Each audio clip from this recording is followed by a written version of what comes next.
This question from farhatlectures.com. Elena and Marcus filed a joint return. Fair enough. Marcus claimed fraudulent business losses to lower their tax bill. Okay? Elena reviewed the return, noticed the error. She noticed the error, so now she knows, given her actual knowledge of what's going on, and questioned Marcus. Marcus responded with violence and threat, forcing Elena to sign the return immediately. Years later, the IRS audited the return. Normally, actual knowledge disqualifies a spouse from relief because she knew about it. Why is Elena likely to be granted equitable relief in this specific situation? Let's take a look at the options. She's likely to be granted relief because she was not the spouse who earned the income associated with the business losses. Would that relieve her? Basically because she was not the person that was running the business. She was not associated with the business loss.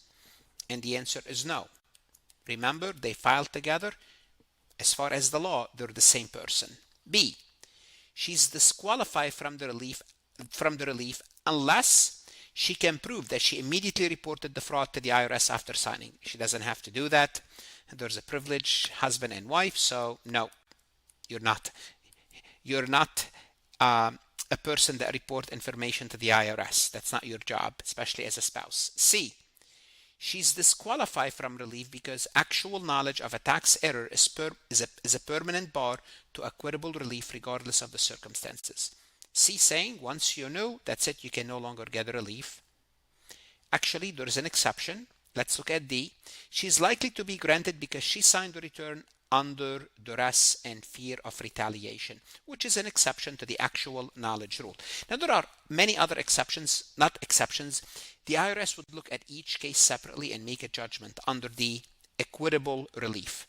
But in this situation, since it's under duress and fear of retaliation, now she's going to have to prove that. Elena will have to prove that. And as long as she proves that, most likely D is the correct answer.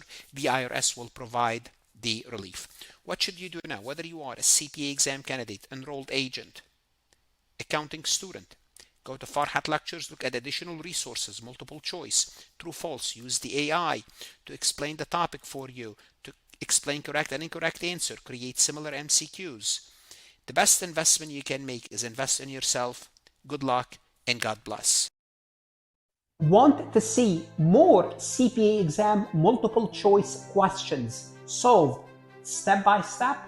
At farhatlectures.com, you will get hundreds of video solved MCQs step by step, including previously released AI CPA questions, previously released AI CPA simulation, in-depth lectures and resources to prepare for the CPA exam, AI tools that's going to help you study smarter, not harder, CPA exam podcast lessons where you can learn on the go. And also you will get the personal guidance of support of Farhat and his team. If you are serious about passing the CPA exam, this is your next step. Visit the website farhatlectures.com, start your free trial, and I hope to see you on the website.